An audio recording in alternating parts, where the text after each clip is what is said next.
My name is Suresh Mohan Chauhan. I am studying in class 12. My school name is Eklavya Residential Public School, petrol Nashik. मैं step app के बारे में बोलना चाहता हूँ, जो कि सरकार ने स्टेप ऐप जो लॉकडाउन के दरमियान खोला है, वो बहुत ही छात्रों के लिए उपयुक्त है। जो जैसे कि वो ज़्यादा से ज़्यादा स्पर्धा परीक्षा के लिए उपयुक्त है, जैसे कि JEE, नीट और CET, ऐसे बहुत सी स्पर्धा परीक्षा के लिए वो उपयुक्त है। इसीलिए मैं स्टेप ऐप के ओनर से और उनके कर्मचारियों से मैं थैंक्स बोलना चाहता हूँ। During these lockdown times, when the teaching at the schools has been disrupted, the online teaching has really come out in a big way. From the ministry side also, we are promoting online learning because we are not sure how much time this lockdown will take and by what time the school will restart. So I think the online learning is here to stay. And in fact, we were discussing with our secretary and in an internal meeting that this year our priority should be on 2 and 3 areas, basically livelihoods, health facilities and online education. So I think this app, Step app, which has been created by EduSpin, I have personally seen this app. It's a very nice initiative to teach students about the concepts of mathematics and science in a very gamified way, so that they can have fun while learning various concepts.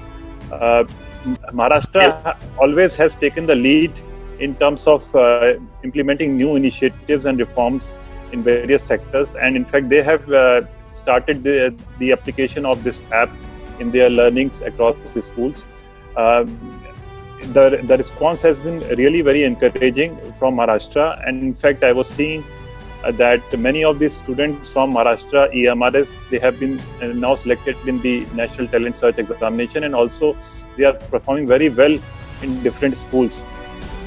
बच्चे की maths और science अगर हमने strong कर दी, तो जितने भी future competitive exams हैं या बच्चे की जो एनालिटिकल स्किल्स हैं, जो उसकी सोचने की, समझने की, एनालाइज करने की क्षमता है, वो बहुत इंप्रूव होती है। और इसमें जो मेरे 400 IITians की जो टीम थी, उन्होंने जब इसके क्वेश्चंस और इसका कंटेंट और इसके एनिमेशंस तैयार किए, जिसमें हमें ऑलमोस्ट 5 साल लगे, तो इस प्रोसेस में वो बड़ा सोच समझ के वो कॉम्पिटिटिव एग्जाम्स के लिए पढ़ाते हैं। तो इसलिए वो पूरी तरह से CBSE मैप रखते हुए, लेकिन फिर भी उसमें बड़े इंटेलिजेंटली वो क्वेश्चंस डाले गए, और इन सब का फायदा आपको लॉन्ग टर्म में अपने बच्चों की परफॉर्मेंस में, चाहे वो कॉम्पिटिटिव एग्जाम्स हो, चाहे वो स्कूल एग्जाम्स हो, देखो ये कि जो ऑब्जर्वेशन निकल के आ रहे हैं, वो ऑब्जर्वेशन बड़ी क्लियरली निकल के आए हैं कि जहाँ पर टीचर्स ने या जिस हेडमास्टर ने अपने आप को इस टूल को डीपली समझा और उसको इस्तेमाल करने की कोशिश की, वहाँ पे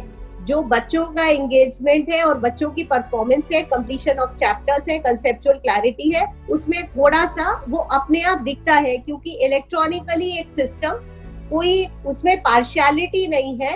कौन ट्रू फॉल्स कर रहा है ये बिल्कुल इम्पार्शियल है। इसमें चाहे थर्ड पार्टी हो, चाहे फोर्थ पार्टी हो, चाहे सिक्स पार्टी हो, it is like a exam conducted in a controlled atmosphere which is being captured digitally. So it's a very very valid evaluation कि एक बच्चे को कितनी चीज उसने कितनी बार की, क्या समझा और सही और गलत था या नहीं था।